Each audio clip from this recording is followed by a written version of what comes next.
My daughter and her husband just stole my life savings while I watched her do it. I'm Ed Thompson, and 42 years of being a father just died in that bank lobby. Lisa stood there with her husband Mark, cashing out $480,000 from my account. My retirement money, my security, my trust in family. But here's what broke my heart most. She was smiling. Actually smiling while she destroyed me. They think I'm losing my mind. Some confused old professor who can't manage his own affairs. What they don't know is that I've been recording every cruel word, every dismissive comment, every plan to put me away. For 6 months, I've watched my own child treat me like a burden instead of her father. Instead of stopping them, I walked to my car. I had a psychology experiment to complete. Hey, if this story hits close to home, hit that subscribe button and let me know what state you're watching from. Family drama seems universal, doesn't it? Because what I did next will change how you think about family loyalty forever. It started 6 months ago when I began my little performance. See, my daughter Lisa had been treating me like I was losing my mind ever since her mother died 3 years back. Fiona passed from Alzheimer's, and I guess Lisa figured dementia ran in families. The first test came during a family dinner in April. I deliberately called Mark by the wrong name. How's the business going, Mike? Lisa's fork froze halfway to her mouth. Dad, his name is Mark Williams. He's been your son-in-law for 8 years. I blinked slowly like I was confused. Of course, Mark. Sorry about that. But here's what really happened next. Lisa turned to Mark and whispered, loud enough for me to hear, "See? I told you he's getting worse." Mark nodded, cutting his steak with unnecessary force. Maybe we should start helping him with his finances. You know, before he gets scammed by one of those phone calls. I kept eating my mashed potatoes, letting them think I couldn't hear. But the Sony recorder in my shirt pocket caught every word. The second incident happened 3 weeks later at my doctor's appointment. Dr. Patricia Reynolds had been my physician for 15 years. Lisa insisted on coming along to make sure Dad doesn't forget anything important. During the exam, Dr. Reynolds asked about my medications. "I take the usual old man cocktail," I said. "Blood pressure pills, cholesterol medication, and a baby aspirin." Lisa immediately jumped in. "Dad's been forgetting to take them. I found 3 days' worth still in his pill organizer last week." That was a lie. I'd been tracking my medication intake with scientific precision, documenting every pill in a journal, but I just nodded along. "Memory issues can be challenging," Dr. Reynolds said diplomatically. After the appointment, Lisa cornered me in the parking lot. "Dad, Mark and I think you should consider letting us help with your bank accounts, just as a backup. You know, in case something happens." I played the confused elderly man perfectly. "I suppose that makes sense. You kids know about computers better than I do." But what Lisa didn't know was that I'd spent 40 years studying family dynamics. I had a PhD from Yale in clinical psychology. I'd published 87 papers on elder psychology and family relationships, and I was conducting the most important research of my career. The third test came in June. I left my bank statements visible on the kitchen counter when Lisa visited. The TD bank statement showed my savings account balance, $480,000. Lisa's eyes went wide when she saw the number. "Dad, why do you have so much money just sitting in savings? That's not earning any interest." I shrugged. "Your mother and I saved for retirement. Never got around to investing it properly." "But Dad, you could be earning thousands in dividends. Or what if someone hacks your account? Old people get targeted all the time." Mark appeared behind her, reading over her shoulder. His expression changed when he saw the balance. "Ed, maybe Lisa should be added as a cosigner. You know, for emergencies." I pretended to consider this. "Would that be legal?" "Completely legal," Lisa said quickly. "Lots of families do it. I'd just be there as backup." 2 days later, we went to TD Bank on Main Street. Jennifer Walsh, the senior teller, processed the paperwork to add Lisa as a joint account holder. "This gives your daughter full access to withdraw funds," she explained. "She can conduct transactions without your signature." I nodded like a trusting father. But that night, I updated my research notes. Subject displays increasing financial interest correlating with perceived cognitive decline. Hypothesis: will subjects prioritize resource acquisition over caregiving when presented with opportunity? The experiment was working perfectly. What I didn't expect was how much their behavior would hurt. By August, I realized what I stood to lose if I stayed silent. It wasn't just the money, though $480,000 represented 30 years of careful saving. Fiona and I had lived modestly, driving used cars, shopping at discount stores, taking one vacation every 3 years. That money was supposed to be our security in old age. But the real stakes were deeper. See, Lisa and Mark didn't know about my other accounts. The Fidelity investment portfolio worth $1.8 million. The paid-off house worth $650,000. The university pension bringing in $8,200 monthly. The life insurance policies totaling $750,000. My total net worth was $3.2 million. But they saw me as a bumbling old professor who couldn't manage his own affairs. The first sign of their spending came in late August. Mark pulled into my driveway in a brand new Ford F-150 King Ranch Edition. The sticker price on those trucks runs about $67,000. "Nice truck," I said, playing the clueless grandfather. Mark's chest puffed out. Finally got the business vehicle I needed. The old pickup was falling apart. But I'd seen Mark's business.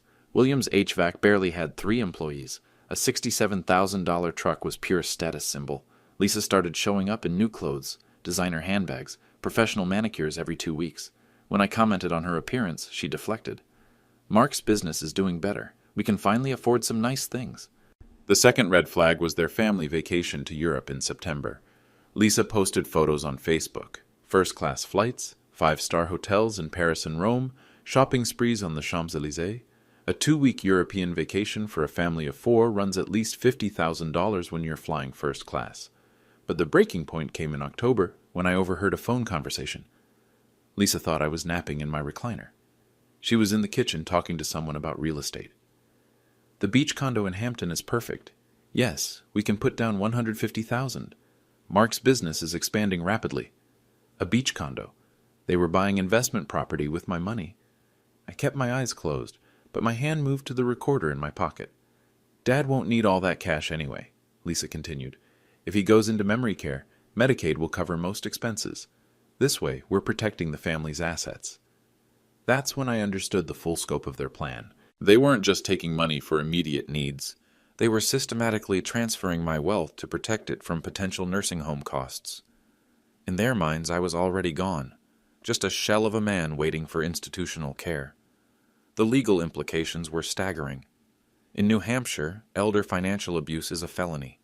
Taking more than $1,500 without permission carries up to 7 years in prison. And I had evidence. But the emotional stakes cut deeper. For 42 years, I'd been Lisa's father. I'd changed her diapers, taught her to ride a bike, paid for her college education, walked her down the aisle at her wedding. When Fiona got sick, I'd cared for my wife with devotion, researching every treatment option, holding her hand through the worst moments. And this was how my daughter saw me, as a resource to be managed, not a person to be respected. The social consequences would be devastating. Lisa worked as a marketing manager at a mid-sized tech company in Portsmouth. Mark's HVAC business depended on local reputation.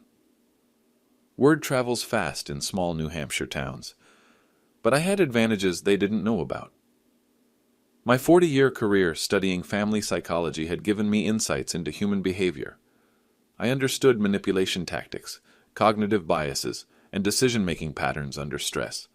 I had professional connections throughout the state, colleagues in the university psychology department, relationships with medical professionals, contacts in the legal system who respected my research. And I had something they'd never expect, perfect documentation of their behavior. Every conversation recorded, every expenditure tracked, every justification documented. The question wasn't whether I could expose them. The question was whether I should. Fiona used to say that family forgives everything. But Fiona never lived to see our daughter treat me like a mentally incompetent burden. On October 2nd, I made my decision. I would let them take the money, all of it. And then I would teach them the most important lesson of their lives. The next morning, I called my attorney and scheduled a meeting. Then I contacted 3 colleagues from the university psychology department. It was time to turn my family into a case study. The withdrawal happened on October 3rd, 2:47 p.m. I was sitting in my Honda Civic across the street from TD Bank when Lisa and Mark walked in. They moved like people on a mission. Shoulders straight, eyes focused, no hesitation. Through the glass windows, I watched them approach Jennifer Walsh's counter. I'd called ahead. "Jennifer, this is Professor Thompson. My daughter might be making a large withdrawal today. I just wanted to confirm that's normal procedure." "Of course, Professor. She's listed as joint account holder." She has full access. Perfect. Thank you.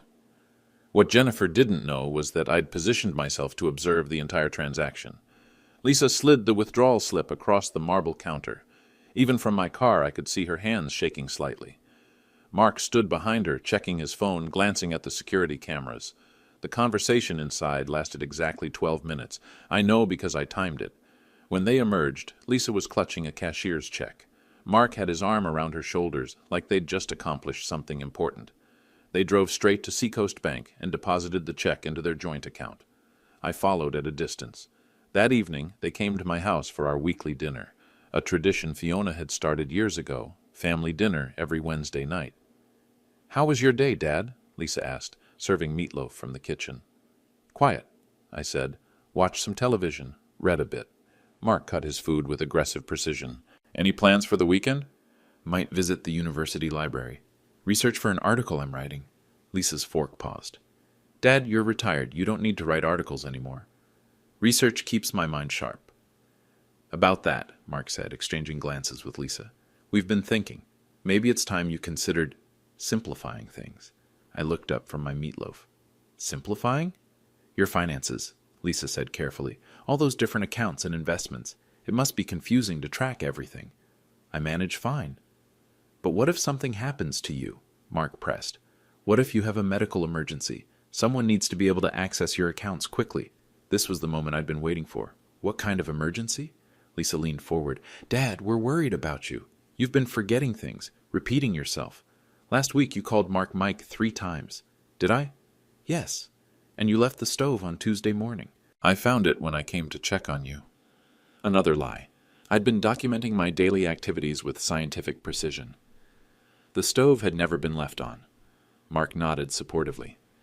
"These things happen, Ed. It's nothing to be ashamed of. But it means you need backup systems." "What kind of backup systems?" "Power of attorney," Lisa said quickly. "Just basic legal protection. So, if you're ever in the hospital, we can pay your bills, handle your banking." I set down my fork. "That sounds serious." "It's just paperwork," Mark assured me. "Responsible families do this all the time. Would I still control my own money?" "Of course," Lisa said. "Nothing would change day to day. We'd just be there as consultants." The word hung in the air like poison. Consultants. "I'll think about it," I said. After they left, I reviewed the audio recording from dinner. Their language patterns revealed everything. Subtle pressure tactics, false urgency, manufactured concern. Classic manipulation techniques I'd studied for decades. The next morning, Lisa called. "Dad, I've been thinking about our conversation. Maybe we should schedule an appointment with your doctor, just to discuss your memory issues." "I feel fine." "I know you do, but sometimes people don't realize when they're having problems. It's like vision. You don't know you need glasses until you get an eye exam." Brilliant metaphor. She'd clearly rehearsed this conversation. What would the doctor do? Basic cognitive tests, memory exercises, nothing invasive, just baseline measurements. "In case I get worse." "Hopefully you won't get worse, but if you do, we'll have documentation for insurance purposes." Insurance purposes. Code for legal justification for taking control. "Okay," I said. "Schedule the appointment." "Really?" The surprise in her voice was telling. She'd expected more resistance. "You're probably right. Better safe than sorry." "Great, I'll call doctor. I'll call." Reynolds today? That afternoon, Mark stopped by unannounced. He found me in the garage, organizing tools. "Working on any projects?" he asked. "Just tidying up. Your mother always said a clean workspace means a clear mind."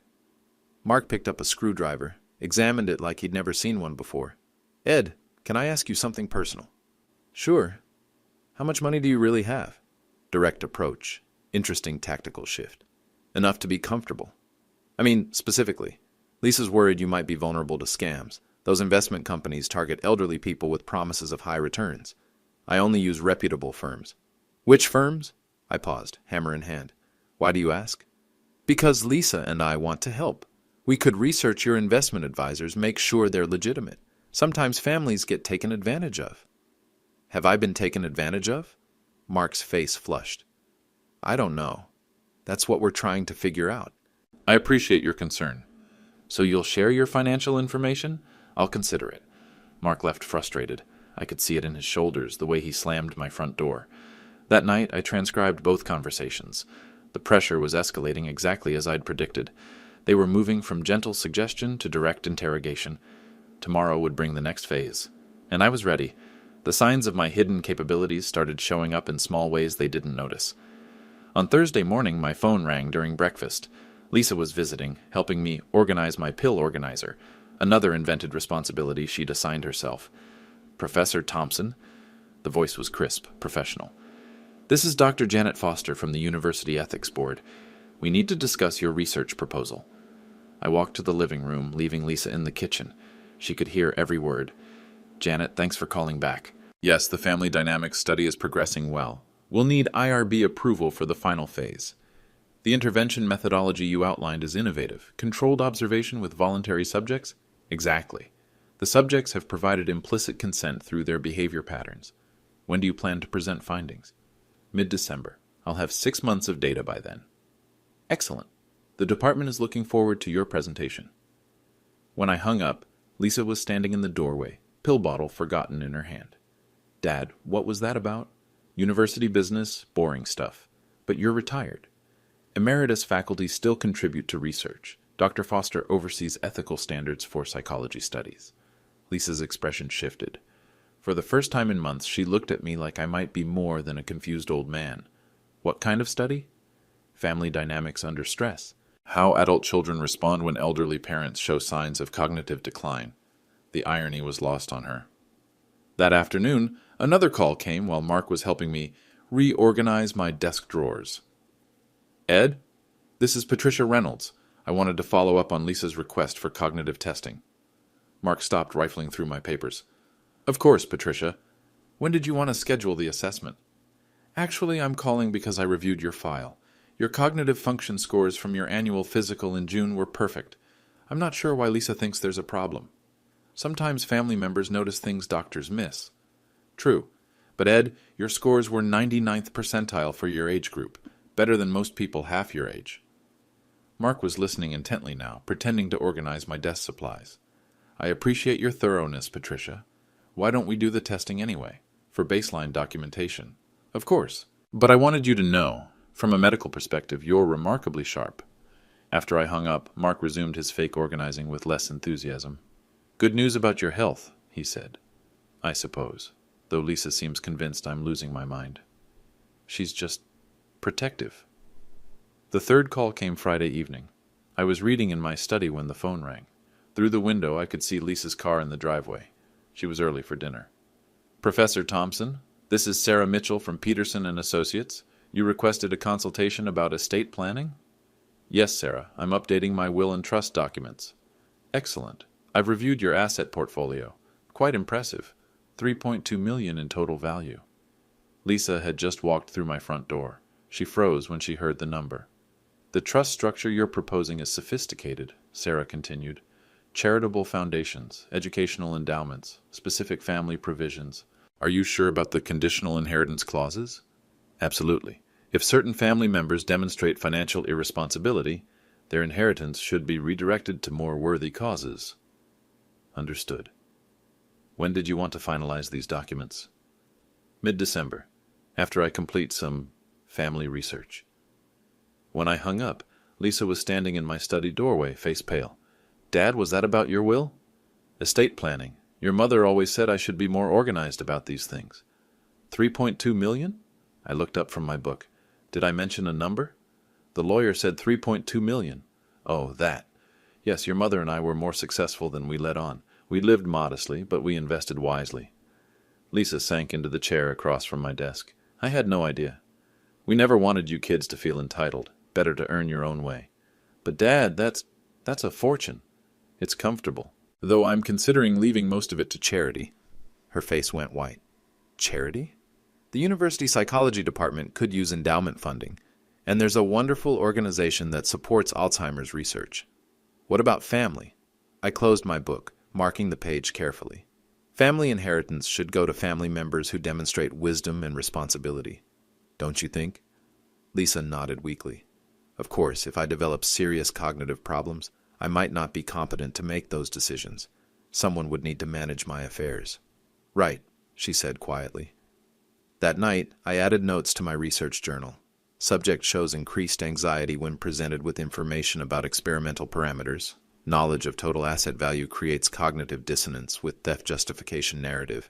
The psychology was working perfectly. By December, they'd understand exactly who they'd been dealing with. And they'd never underestimate a psychology professor again.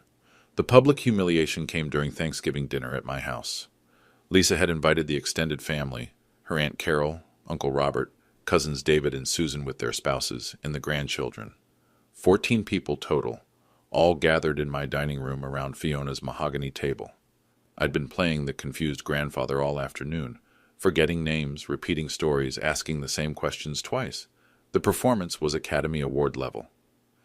"Grandpa, you already asked me about school 3 times, said my 10-year-old granddaughter Emma. Did I? Sorry, sweetheart. My memory isn't what it used to be. Lisa and Mark exchanged meaningful glances across the table. That's when Carol, Fiona's sister, brought up the elephant in the room. Ed, you seem more scattered than last year. Are you feeling all right? I set down my fork slowly. Some days are better than others.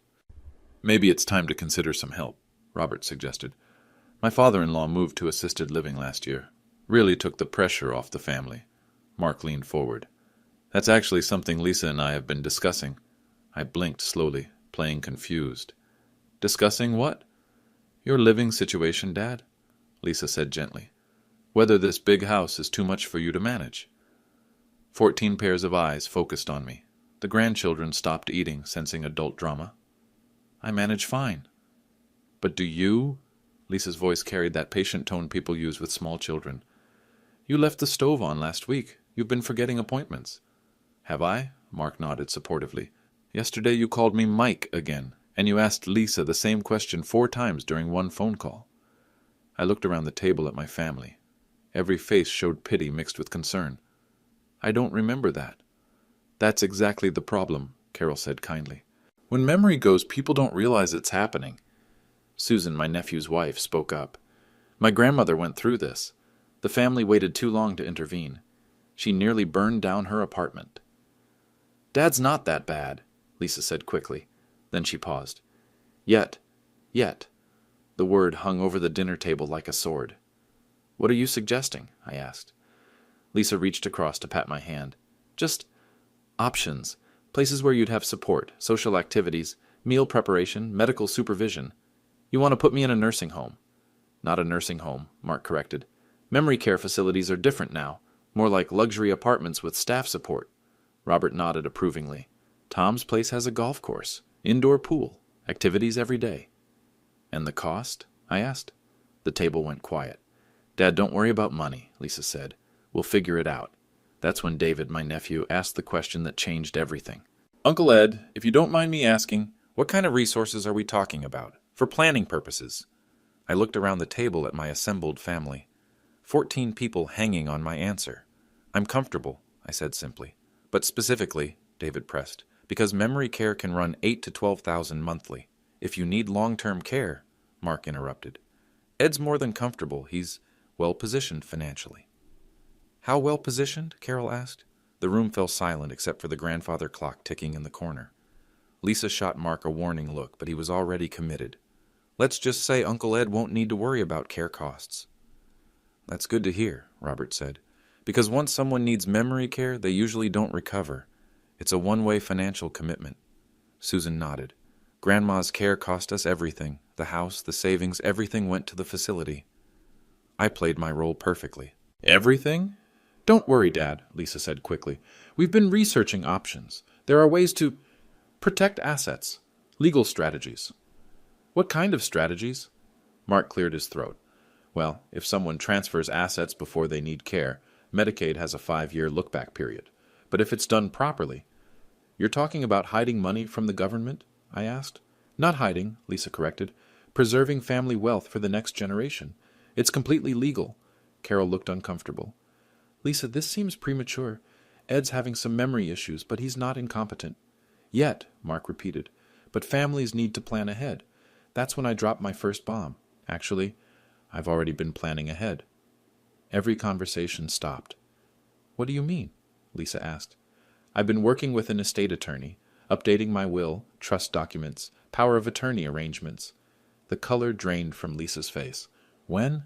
Past few months. After your mother died, I realized I needed better organization. What kind of arrangements? Mark asked carefully. I looked around the table at my family. 14 people who'd just spent dinner discussing my financial future like I wasn't present. Well, I've designated specific family members to handle my affairs if I become incapacitated. Which family members? Lisa asked. The ones who've demonstrated wisdom and responsibility over the years. Lisa and Mark exchanged panicked glances. Dad, maybe we should discuss this privately, Lisa suggested. Why? This affects the whole family. Robert leaned forward. Ed, have you considered that Lisa and Mark are the logical choices? They live closest, they understand your situation best. Do they? Of course we do, Mark said quickly. We've been helping you with banking, medical appointments, daily management. I nodded slowly. Yes, you've been very helpful with my banking. Something in my tone made Lisa's eyes narrow. Dad, what exactly did you tell the estate attorney? The truth. That I've been observing how family members respond to my apparent decline, how they prioritize my welfare versus their own interests. The table went dead silent. What do you mean, observing? Carol asked. I smiled the confused smile of an elderly man.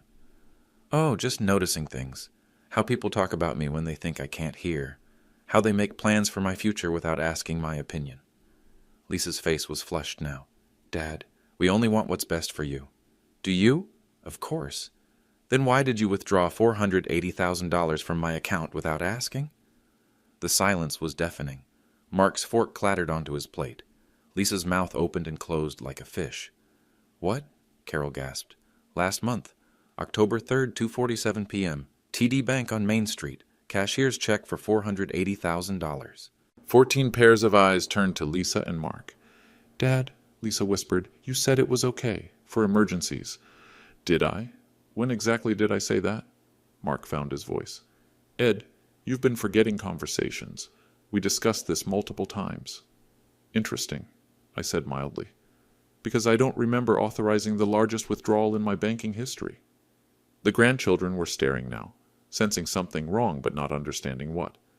Maybe, I continued, we should ask Dr. Patricia Reynolds about my memory. She just told me my cognitive scores are 99th percentile for my age group. Lisa looked like she might faint. Or, I added, we could review the audio recordings I've been making for the past 6 months. The temperature in the room dropped 20 degrees. Audio recordings? Robert asked. I nodded pleasantly. Research documentation, for a study I'm conducting on family dynamics. And that's when I knew the experiment had reached its conclusion. Time for the final phase. The intervention meeting was Lisa's idea. She called me the Monday after Thanksgiving, voice shaking with false concern. Dad, after what happened at dinner, Mark and I think it's time for a professional assessment. Dr. Reynolds agrees. What kind of assessment? Cognitive evaluation, memory testing, just to establish a baseline. I could hear Mark coaching her in the background. She was reading from notes. Who would be present? Just family. And Dr. Reynolds. Maybe someone from the memory care facility to explain options. Options. Such a gentle word for stripping away someone's independence. When were you thinking? This Friday, December 15th. At your house, so you're comfortable. December 15th. Perfect timing. That sounds reasonable, I said. Really? The surprise in her voice was telling. She'd expected resistance. You're probably right. Better to know where I stand medically. Great, Dr. Reynolds will bring some standard tests, nothing invasive. After I hung up, I made 3 phone calls. First, to Dr. Janet Foster at the University Psychology Department. Janet, remember that family dynamics study we discussed?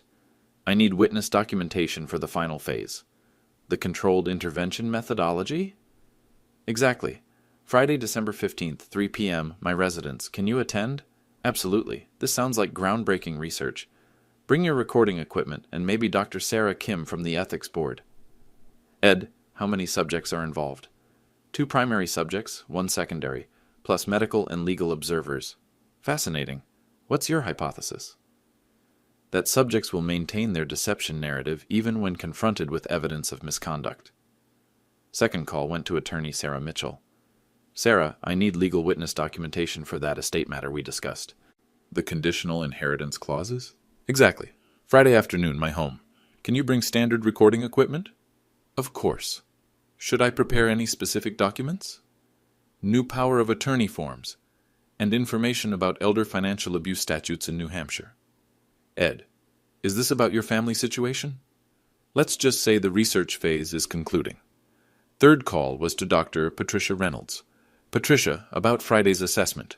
I need to modify the parameters slightly. How so? I'd like some colleagues present, for research purposes. What kind of research? I'm documenting family response patterns to perceived cognitive decline. Friday represents the culmination of 6 months of controlled observation. Patricia was quiet for a moment. Ed, are you saying you've been performing symptoms? I'm saying my cognitive function has been consistent throughout this period. My family's response has been educational. How educational? They've withdrawn $480,000 from my account without authorization. Jesus, Ed, that's elder financial abuse. It's also data, which I've been meticulously documenting. You need legal counsel. Already arranged. Sarah Mitchell will be present Friday. This is brilliant and terrible. It's necessary. Friday morning arrived gray and cold. I spent the morning preparing my study like a courtroom. Fiona's mahogany dining table in the center, 6 chairs arranged precisely, audio recording equipment positioned discreetly, file folders containing 6 months of documentation. At 2:30, my colleagues arrived first. Dr. Janet Foster carried a professional-grade recording system. Ed, I have to say, this methodology is unprecedented. Dr. Sarah Kim, chair of the Ethics Board, reviewed her notes. The subjects provided implicit consent through their voluntary participation in deceptive behavior? Correct. They chose to engage in financial manipulation while believing I was cognitively impaired. I simply documented their choices. Attorney Sarah Mitchell spread legal documents across the table. I've brought New Hampshire statutes on elder abuse, power of attorney forms, and documentation of asset protection. At 2:45, Dr. Patricia Reynolds arrived. Ed, I'm still processing this. You've been pretending to have dementia? I've been allowing my family to believe what they wanted to believe. Their interpretation of my behavior revealed their true priorities. The audio recordings are legal? New Hampshire is a one-party consent state. I can record conversations I'm part of. And the bank withdrawals? Technically legal. Lisa is a joint account holder, morally questionable, given their stated justifications. At 3 p.m. exactly, Lisa and Mark arrived. They walked into my dining room expecting a vulnerable old man and a sympathetic doctor. Instead, they found a formal academic setting with 5 professionals seated around a conference table. Lisa stopped in the doorway. Dad, what's all this? Please sit down. Dr. Reynolds wanted some colleagues present for the assessment. Mark's eyes darted between the unfamiliar faces. Who are these people? Dr. Janet Foster from the University Psychology Department. Dr. Sarah Kim, chair of the Ethics Board. Attorney Sarah Mitchell, who specializes in elder law. Why do we need an attorney? Lisa asked. Professional documentation, I said simply. Please have a seat. They sat reluctantly, Mark's hands fidgeting, Lisa's purse clutched tight. Dr. Reynolds opened her folder. Before we begin cognitive testing, I'd like to review some background information. Of course, Lisa said. Lisa, you requested this assessment because you believe your father is showing signs of dementia. Yes, memory problems, confusion, repeating himself. Can you give specific examples? Lisa recited the list she'd memorized. Forgetting names, leaving appliances on, asking the same questions multiple times. Dr. Foster took notes, her expression neutral. And Mark, you've observed these symptoms as well? Definitely. Ed's been scattered, unfocused. Sometimes he doesn't seem to recognize me. I see. And how long have you noticed these changes? About 6 months, Mark said. Coincidentally, Dr. Kim interjected, that time frame matches when you gained access to his financial accounts. The room went silent. Lisa's face flushed. We wanted to help with his banking. By withdrawing $480,000? Mark stood up abruptly. Who Retry Peak and you told you about that? I did, I said calmly. All eyes turned to me. For the first time in 6 months, I dropped the confused elderly man act completely. Sit down, Mark. Something in my voice made him comply immediately. Doctor, Reynolds opened a different folder. Before we proceed with cognitive testing, I need to share some information. Your father's most recent assessment scores. She slid papers across the table to Lisa and Mark. Memory function, 99th percentile for his age group. Problem solving, superior range. Attention and focus, perfect scores. Lisa stared at the test results. But he's been so confused. Have I asked. The question hung in the air. Dad, you called Mark Mike dozens of times. Did I? Or did I call him by the wrong name to see how you'd react? Mark's face went pale. You've been testing us? For 6 months. A controlled psychological experiment examining how adult children respond when elderly parents appear vulnerable. Dr. Foster smiled slightly. It's actually quite elegant methodology. You've been lying to us? Lisa's voice cracked. I've been observing you. The lying came from your end. Attorney Mitchell opened her briefcase. But perhaps we should review the evidence. I stood up slowly, walked to my desk, and returned with a thick folder. 6 months of documentation, I said, setting it on the table. Audio recordings, financial records, behavioral observations. Lisa stared at the folder like it might explode. Let's start with October 3rd, I continued. The day you withdrew $480,000 from my account. I opened the folder and pulled out a bank statement. TD Bank, Main Street Branch, 2:47 p.m. Cashier's check number 774921. Mark shifted in his chair. Ed, we can explain. Please don't interrupt. I'm presenting findings. Dr. Foster activated her recording equipment. For the record, this is Dr. Janet Foster documenting Professor Thompson's research presentation on December 15, 2024. I pulled out a second document. Your spending pattern over 8 weeks. $67,000 for Mark's truck. $43,000 for kitchen renovation. $155,000 down payment on a beach condo in Hampton. Lisa's hands were shaking. Dad, you said it was okay for emergencies. Did I? Let's review the audio evidence. I pressed play on my digital recorder. Lisa's voice filled the room. Dad won't need all that cash anyway. If he goes into memory care, Medicaid will cover most expenses. This way, we're protecting the family's assets. The silence was deafening. That's from September 28th, I said. You were in my kitchen on the phone with a real estate agent. Mark found his voice. You recorded private conversations? New Hampshire is a one-party consent state. I can record any conversation I participate in. And technically, I was present for all of these. Attorney Mitchell nodded. Completely legal. I played another clip. Mark's voice this time. The old man doesn't need all that money anyway. He's disappearing into his own head. We're not stealing. We're investing in people who actually value family. Mark's current face went white. That was taken out of context. What context justifies taking someone's life savings without permission? Dr. Kim leaned forward. From an ethics perspective, this represents a fascinating case study in moral justification under perceived cognitive decline. I pulled out more documents. Let's examine your stated concerns about my mental capacity versus your actual behavior. Stated concern. Dad might get scammed by phone calls. Actual behavior. You researched nursing homes without my knowledge. Stated concern. Dad's leaving appliances on. Actual behavior. You lied about finding the stove on. I have documentation proving it never happened. Stated concern. Dad needs help with finances. Actual behavior. You transferred my money to accounts I can't access. Lisa was crying now. Dad, we were trying to protect you. From what? From losing everything to medical bills. I have $3.2 million in total assets. What medical bills could possibly threaten that? Mark's jaw dropped. $3.2 million? Did you think $480,000 was my entire net worth? Dr. Reynolds consulted her notes. This demonstrates a critical failure in family communication about financial resources. I continued methodically. Let's review your assessment of my cognitive abilities. Another audio clip played. Lisa's voice. He's just a confused old professor who doesn't understand the real world. That money is wasted sitting in his account.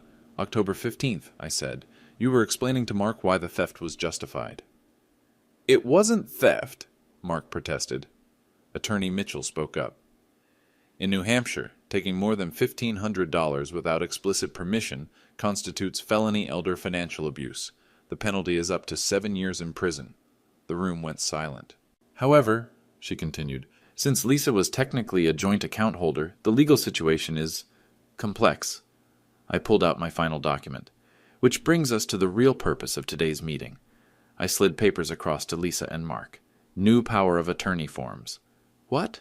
Lisa whispered. You've spent 6 months arguing that I'm incompetent to manage my own affairs. Today we're making that official. Mark stood up. Ed, you can't be serious. Sit down. The authority in my voice made him comply. Dr. Reynolds, please share your professional assessment. Dr. Reynolds cleared her throat. Based on comprehensive testing, Professor Thompson shows no signs of cognitive impairment. His mental faculties are exceptional for any age. Dr. Foster, your professional opinion. The methodology demonstrates sophisticated understanding of psychological manipulation and research design. The subject displays superior analytical capabilities. Attorney Mitchell? Professor Thompson has full legal capacity to make financial and medical decisions. Any suggestion otherwise would be groundless. I looked at Lisa and Mark. So we have professional consensus. I am mentally competent. Then why, Lisa started. Why did I pretend otherwise? To see who you really were when you thought I couldn't defend myself. I opened the power of attorney documents. These forms remove Lisa's access to my financial accounts. They designate Dr. Foster as my medical proxy and Attorney Mitchell as financial executor. Dad, no.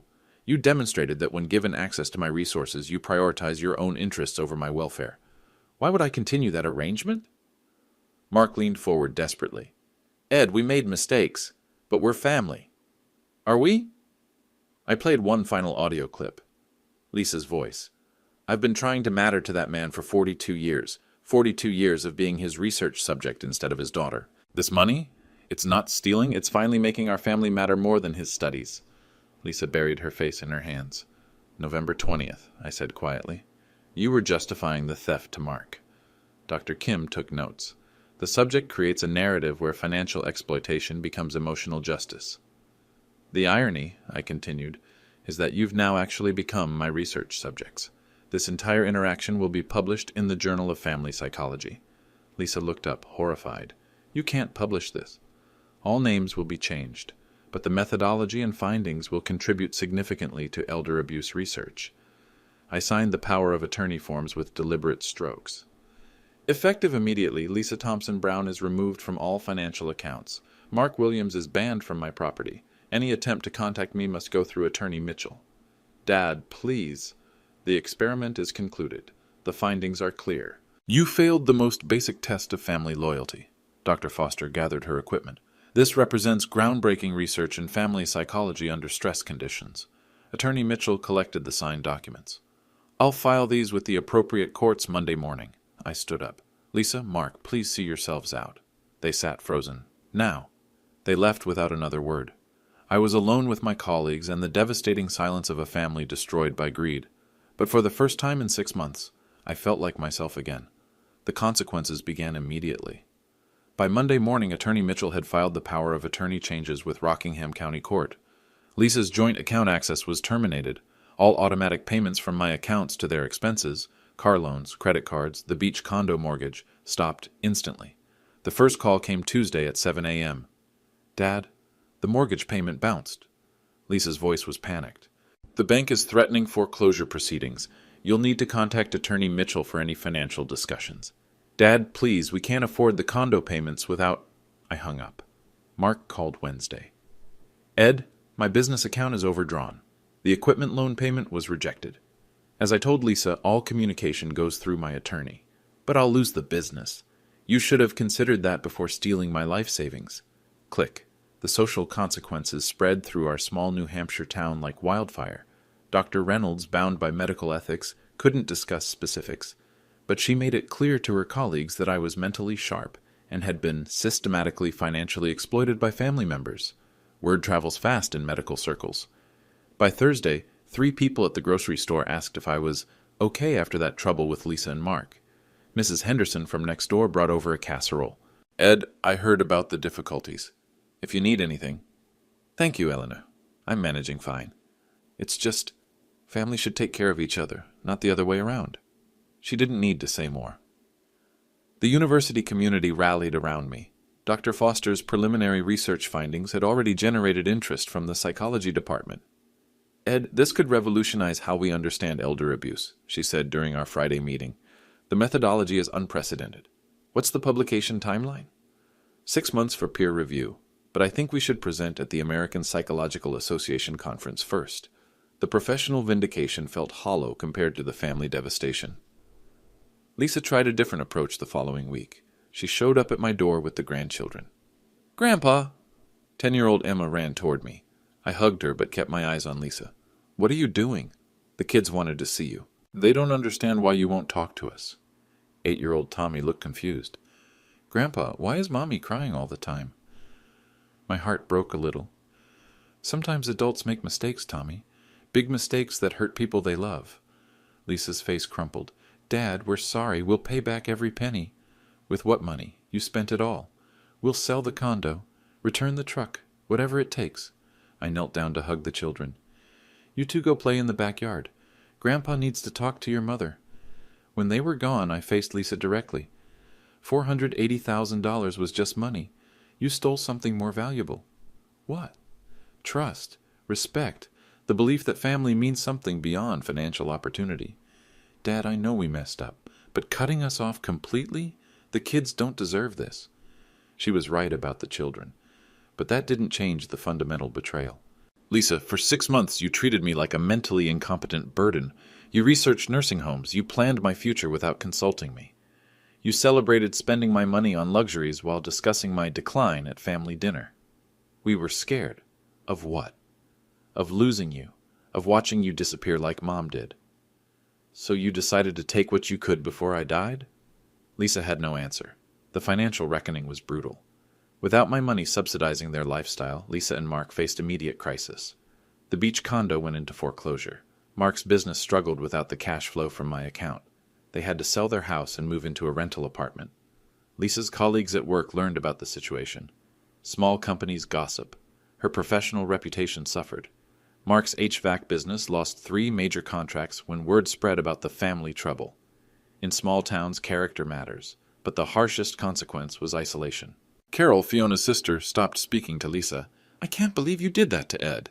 Robert and Susan avoided family gatherings. Too awkward with everything that happened. David, my nephew, called to apologize. Uncle Ed, I'm ashamed I didn't see what was happening at Thanksgiving. By Christmas, Lisa and Mark were persona non grata in our extended family. The children suffered most. They couldn't understand why family celebrations stopped, why their grandfather seemed distant, why their parents whispered and cried. On December 23rd, Lisa made one final attempt. A handwritten letter arrived in my mailbox. Dad, I know I destroyed our relationship. I know saying sorry isn't enough. But the kids ask about you every day. They love you. Please don't punish them for our mistakes. Please don't let our greed destroy their chance to know their grandfather. I'll accept whatever boundaries you set. But please, don't disappear from their lives completely. I stared at that letter for 3 hours. Fiona would have forgiven them by now. But Fiona never lived to see her daughter steal from her husband. Some betrayals leave scars that never fully heal. The question was whether I wanted to be right or whether I wanted to be family. I called Lisa on New Year's Day. Dad? Her voice was hopeful but cautious. I want to see the children. Silence, then crying. Thank you so much. But there are conditions. Anything. You and Mark attend financial counseling, professional help with money management, and family boundaries. Of course. You write formal letters of apology acknowledging what you did wrong, not excuses. Acknowledgement, we will. The children can visit me twice monthly, supervised initially. You and Mark are not welcome in my home until further notice. I understand. And Lisa? Yes. If you ever lie to me again, if you ever manipulate me or treat me as incompetent, this relationship ends permanently. No second chances. I promise, Dad. We learned our lesson. Did you? The question hung between us. 6 months later, I published the research findings in the Journal of Family Psychology. The paper, titled Cognitive Vulnerability Performance and Financial Exploitation, a Controlled Family Study, won the academic community's highest ethics award. Dr. Foster and I presented the methodology at 3 conferences. The work contributed to new legislation protecting elderly adults from family financial abuse. Lisa and Mark completed their counseling program. They paid back $112,000, everything they could recover from asset sales. The rest was gone forever. The children visit every other Saturday. We play board games, work on puzzles, and I help with homework. Slowly, carefully, we're rebuilding trust. Lisa and Mark remain estranged. They attend the children's school events and birthday parties, but we don't speak beyond basic coordination. Some bridges, once burned, can't be rebuilt. But some relationships, even damaged ones, deserve the chance to heal differently. Fiona's pictures still line my mantel. I talked to her sometimes, explaining my choices, wondering if she'd approve. I taught them respect, I tell her photo, even if it came too late. The money doesn't matter anymore. At 67, with 3.2 million in assets, I have more than I'll ever need. What matters is that I refuse to be treated as less than human by my own family. What matters is that the children will grow up understanding boundaries and consequences. What matters is that an old psychology professor proved that quiet power beats loud arrogance every single time.